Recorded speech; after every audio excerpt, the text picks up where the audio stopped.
Horno.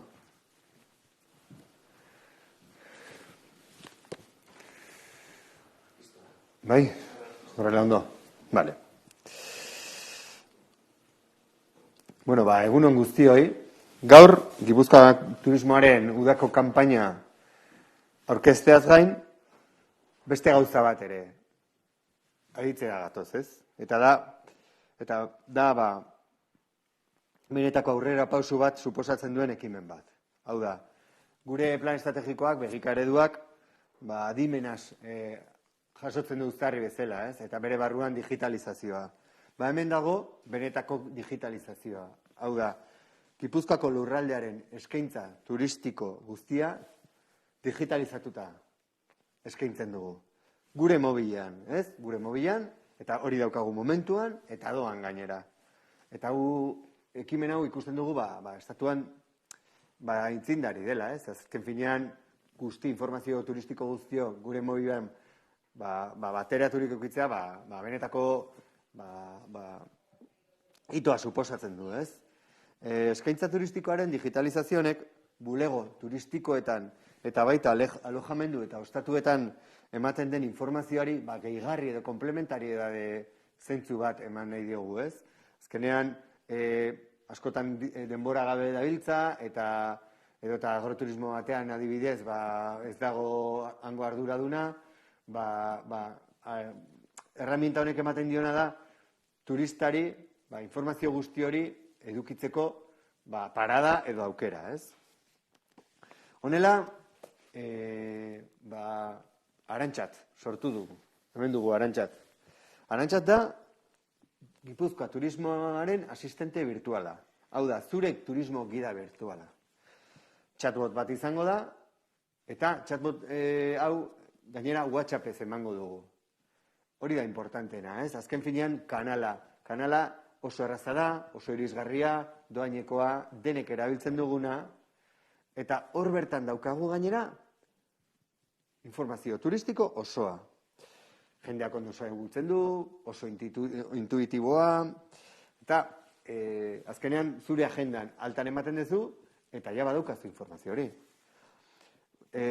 Hemen atzean zer dago, azkenean lan pila bat dago, ez? Osea, hau osatzeko ez dugu ala nola edo ala moduz egin, baizik eta turismo bulegoetan jasotzen ziren dudak, konsultak, galderak edo informazio gehiena eskatzen zana, hori guzti hori jaso, tamizatu, prozesatu, eta WhatsAppeko kanal honetan sartu dugu, ez? Eta beraz, atzetik dagoen lan hori edo digitalizazioan behintzat importantea da, ez? Beti ere, guk beti pasatzen dugu erabiltzailearen gan, ez? Edo badaudela Alexia edo izan daitezke beste bot sofistikatuagoak izan daitezkena, baino inmediatutasuna edo eta erreztasuna edo irisgarritasuna hori ematen dituena behintzat kanal hau ikusi dugu. Eta azkenean jendearen bizitza errazten jakin behar dugu, ez? Horretaz gain, lehengo urtean, ez? Euki gendun turismo pasaportea, ez? Gipuzkoa pasport. Honen arrakasta ikusita, buelta bat eman genion, ez? Esan genuen, zergatik honei ere ez digun inteligentzia edo ematen, ez? Eta orduan digitalizatu egin dugu. Hau da, app bat egin dugu, aplikazio bat. Aplikazio bat, eta aplikazio hau bai Android eta bai Apple Storeen deskargatu daitekela, doa indala, eta hor ere, pasaportean jasotzen ziren informazio guztiak, plan guztiak hor dauzkagu. Hor dauzkagu eta gainera geolokalizatuta daude, gainera nun baitetik gertu beste planen bat badaukazu hori jartzen du zuretik hurbil edo zugandik hurbil hau, eta beraz oso baliagarria izan daiteke, ez? Bere formatoa Instagramen formatoa dauka, oso lagungarria da, eta benetan importante, gustokoa edo gustagarria egin zaigu, ez? Bai Arantxat eta bai Gipuzkoa pasporren aplikazioa biak lau hizkuntzatan dauzkagu, ez? Bai euskara, bai gaztelera, ingelera eta frantsesez. Hemen ere importantea ikusi dugu baita ere apau egiteko, ze ikusten dugunez, gaur egun eta inguruan ikusten dugu bai atzerritarra badatozela, baina bertako turista ere edo bertako bisitaria oraindik ere badago eta garrantzia dauka, ez? Ikusten dugunez, 70% Euskal Herritik edo inguruetako lurraldetatik dator, ez? Eta hori ere balorean jarri nahi genuen, ez? Eta azkenik, digitalizazioko ofizina edo zerbitzu hau borobiltzeko, zer behar genuen, web orri bat. Web orria guztiz eraldatu eta guztiz berritu egin dugu, ez? Eta gure plan estrategikoak markatzen zizkigun promoziorako oinarriak hartuta, gainea elkarlanan egindakoa eta baita ere eskualdetako teknikariekin batera diseinatua, edo bintzat beraien irizpideak emanez, web orri bat egin dugu. Web orri horretan, azkenean da matrizea, ez? Eta informazio turistikoaren iturburua hortik datoz, gero beste bi kanaletara dijoana, ez? Eta horra adibidez, topamar bat sortu dugu, topamar horrek ere bere garrantzia dauka, ez? Azken finean zer egin dugu, 100 piko helmuga turistiko edo 100 piko errekurso turistiko Gipuzkoan zehar ebaluatu egin ditugu, eta ebaluazio horren bitartez, topa hau atera zaigu, ez?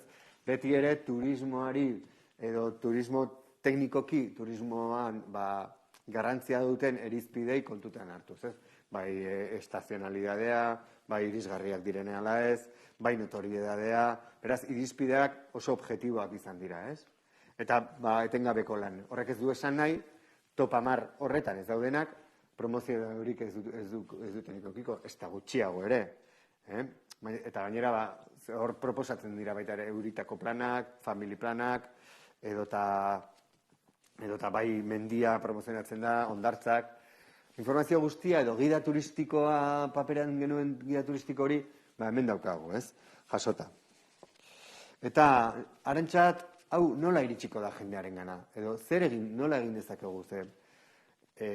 Ikusten den genuen hor, barrera bat izan zitekeela, ez? Orduan, alojamendu sektorearekin batera, beraien alojamenduetan, erosoen izan zitezkeen formatuak diseinatu ditugu, display batzuk, ez? Baina beti ere, beraiekin elkarlanean. Bai hoteles de Gipuzkoarekin, bai aparturekin, bai nekaturrekin, eta baita ere ostalaritza elkartearekin, ez?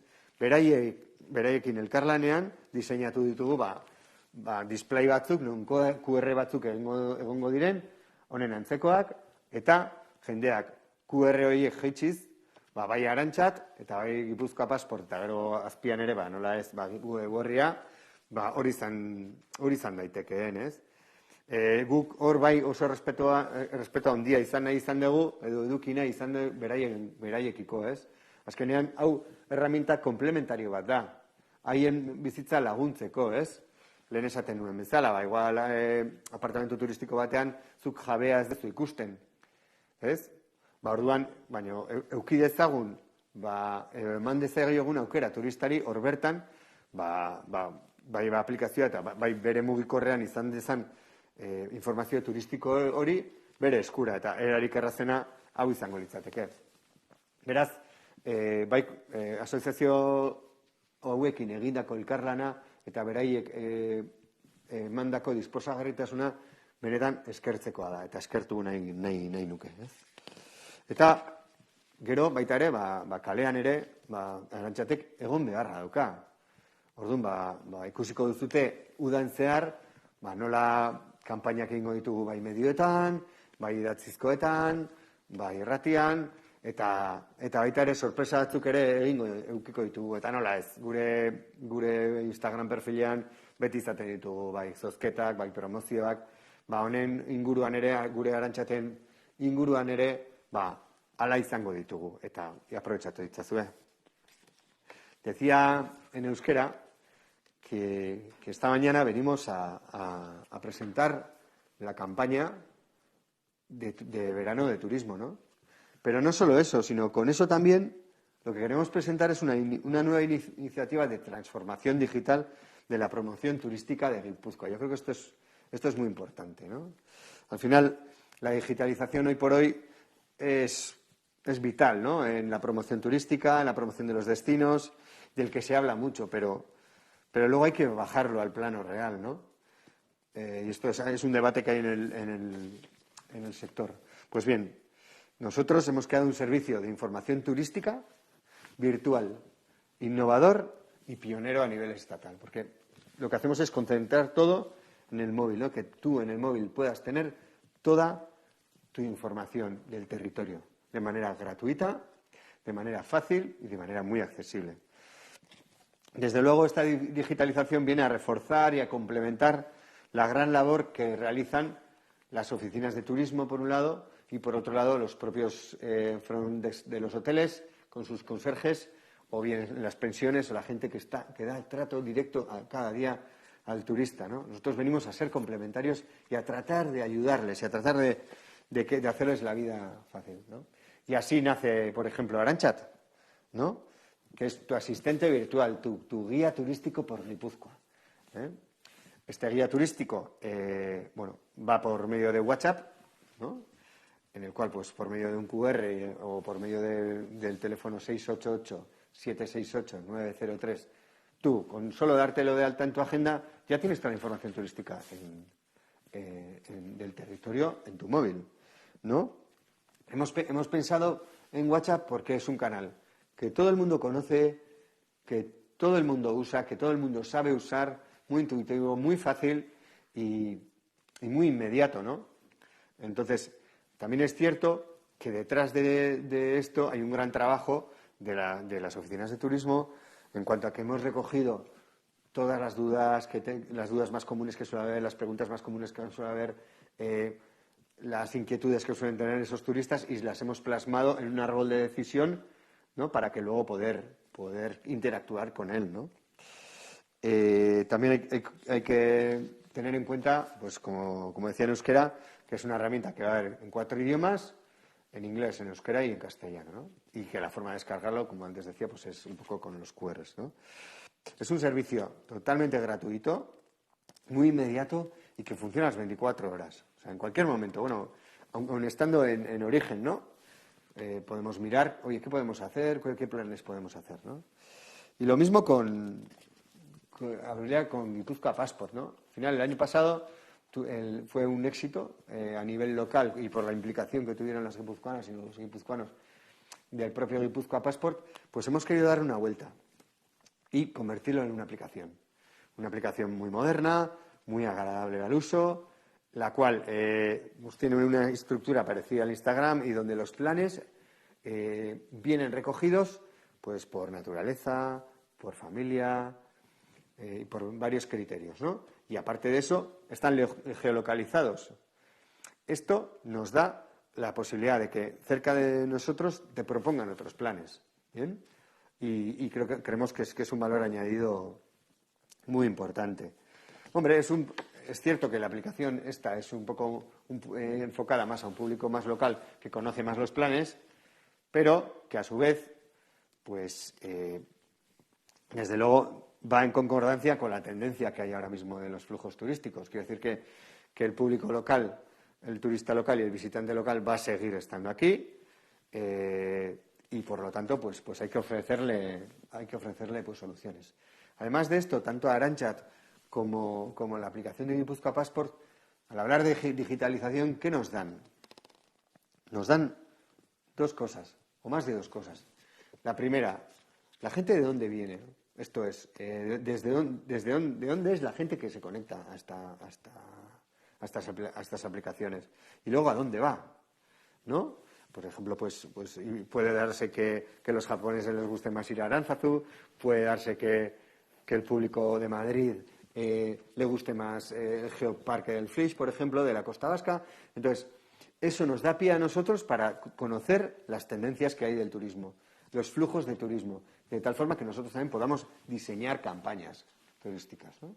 Y yo creo que ahí está el poder de la digitalización, ahí está el beneficio, que tanto es un win-win, ¿no? Tanto para el turista, porque tiene toda la información en su móvil de manera inmediata, y a nosotros como administración, y a la hora de conocer datos, de conocer flujos de turistas, pues nos da esa información añadida, que desde luego es muy valiosa, ¿no?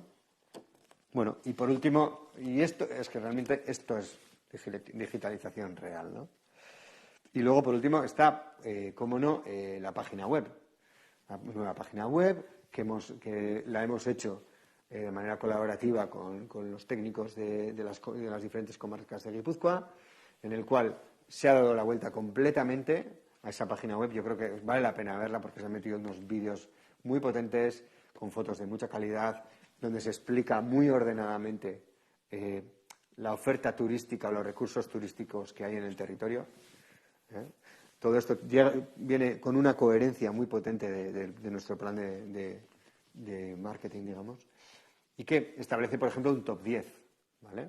Este top 10 ha sido elaborado mediante la evaluación de más de 110 recursos turísticos, ¿vale? Entonces, lo que hemos hecho es darles una puntuación y por unos criterios, pues, de accesibilidad, de estacionalidad, de notoriedad, que han hecho que cada uno se posicione de una forma u otra. Que esto no implica a que además de ellos podamos o vayamos, que seguro que lo haremos, a promocionar otros destinos que no sean ese top 10, ¿no? Bien sea un Gartubetti, bien sea pues la Antigua, que son, la verdad que son pues tesoros que tenemos en Guipúzcoa, ¿no? Y eso por último. Al final lo que queremos es que esa página web sea la matriz de todo, es donde contiene el gran container de toda la información turística, ¿vale? Ordenada, y es de ahí de donde salen la información para las demás aplicaciones. Y también la tenemos veréis que en el móvil está accesible ya y es muy interesante verla, ¿vale? Y por último, bueno, pues quería contar, como decía en euskera también, cómo vamos a llegar a la gente. Porque claro, aquí la gran barrera de entrada es cómo llegar, ¿no? Pues bueno, pues para ello lo primero que hemos hecho es dónde están los turistas, dónde preguntan, ¿no? Pues nos hemos ido al sector del alojamiento, hemos estado con las diferentes asociaciones de alojamiento y de manera conjunta hemos diseñado formatos o displays, ¿no? En los cuales ellos se sientan y ellas se sientan lo más cómodo posible, que sean lo menos invasivo posible, pero que a su vez sean visibles, ¿no? Y hemos organizado webinars, por ejemplo, para explicar cómo funcionaban, etc. Y al final hemos ideado una serie de displays, como decía, en el cual hay 2 QRs, en los cuales te puedes bajar la aplicación de Arantxat y la aplicación de Guipúzcoa Passport. Y también, pues un poco ponemos Guipúzcoa Turismo, ¿no? La verdad que es de agradecer la implicación que ha tenido el sector de alojamiento en este sentido, en cómo nos han ayudado tanto Necatur como Hoteles de Guipúzcoa, como Aparture y como la Asociación de Hostelería, ¿no? Y luego también hay que llegar a los turistas y a los visitantes que nos visitan en la calle, ¿no? Pues lo que vamos a hacer es, pues como siempre, pues hemos diseñado unas campañas de promoción tanto en medios, escritos, como en redes, como en posicionamiento online, etc. Y desde luego en nuestros perfiles, tanto en Instagram como en Facebook, sí que lo haremos de manera como siempre hay en nuestras otras promociones, ¿no? Al final, con sorteos, con regalos y que la gente, pues, que se sienta cómoda. Al final, lo que buscamos es que sea algo fácil, que sea algo fresco y algo amigable para la gente, ¿eh? Ya sabéis, o sea, en vuestro móvil, toda Guipúzcoa tenéis, de una manera gratuita, siempre. Y ahora, pues damos paso a un poco un vídeo, ¿no? de explicación de cómo va a funcionar esto, ¿no? Eskerrik asko.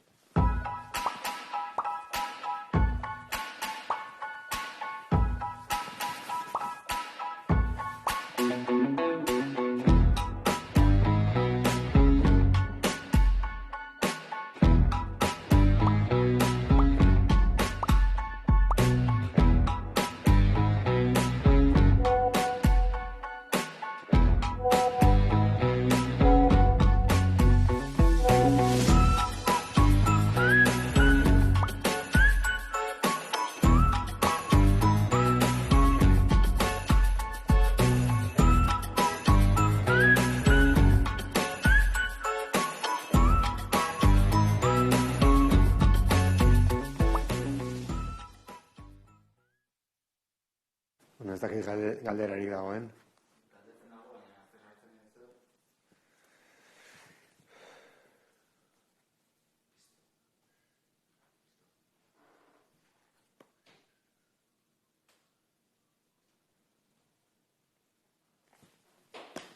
Oso ondo.